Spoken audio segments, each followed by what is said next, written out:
छत्तीसगढ़ में धान सिर्फ अनाज नहीं, सियासत की भी धुरी है और यही वजह है कि हर बार खरीदी से लेकर नीलामी तक एक सवाल बार बार उठता है, क्या सरकार तैयार है?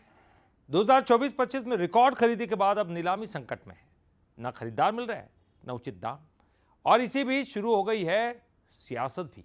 रिपोर्ट देखिए। छत्तीसगढ़ में धान और किसान हमेशा से सियासत की दिशा और दशा तय करते रहे हैं। खरीफ वर्ष 2024-25 में 149,25,000 मीट्रिक टन धान की खरीदी हुई। सरकार ने इसे सेंट्रल और स्टेट कोटे में समायोजित करने के बाद भी 32 लाख मीट्रिक टन धान को अतिशेष घोषित किया। पहले चरण में 8 लाख मीट्रिक टन धान की ऑनलाइन नीलामी हुई, लेकिन अब 24 लाख मीट्रिक टन धान के लिए खरीदार नहीं मिल रहे हैं। 1900 से 2100 रुपए प्रति क्विंटल के बेस प्राइस पर भी बोली नहीं लग रही है। यही वजह है कि पूर्व मुख्यमंत्री भूपेश बघेल सरकार की मंशा और तैयारी पर सवाल खड़े कर रहे हैं। आज जब आपको मालूम हो गया भारत सरकार नहीं खरीदने वाला है, तो आपको जनवरी फरवरी में टेंडर करना था। हमारे शासनकाल में तो समर्थन मूल्य और उसके ऊपर तक के धान बिका है, और अब सरकार खुद धान बेच रही है तो प्राइस तो गिरेगा ना। न किसानों का धान बिकेगा ना सरकार का धान बिकेगा। 3-4 महीने में राइस मिलर है वो इतने धान को का निपटान कर लेते। 149,25,000 मीट्रिक टन धान खरीदी हुई।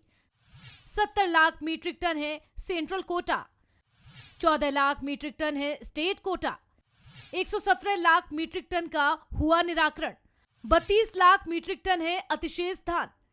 पहले चरण में 8 लाख मीट्रिक टन नीलामी हुई, दूसरे चरण में होनी है 24 लाख मीट्रिक टन नीलामी।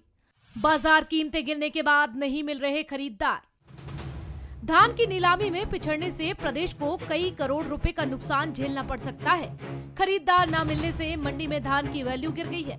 डिप्टी सीएम अरुण साव ने कहा है कि सरकार इस मुद्दे पर राजनीति नहीं, समाधान चाहती है। सरकार लगातार इस पर काम कर रही है और निश्चित रूप से जो भी प्रदेश के हित में होगा उसके हिसाब से निर्णय होकर काम होगा। अतिशेष धान का निराकरण हर साल की चुनौती बन चुका है। योजना, लॉजिस्टिक्स और नीति की कमी से या तो नुकसान होता है या धान खराब होता है।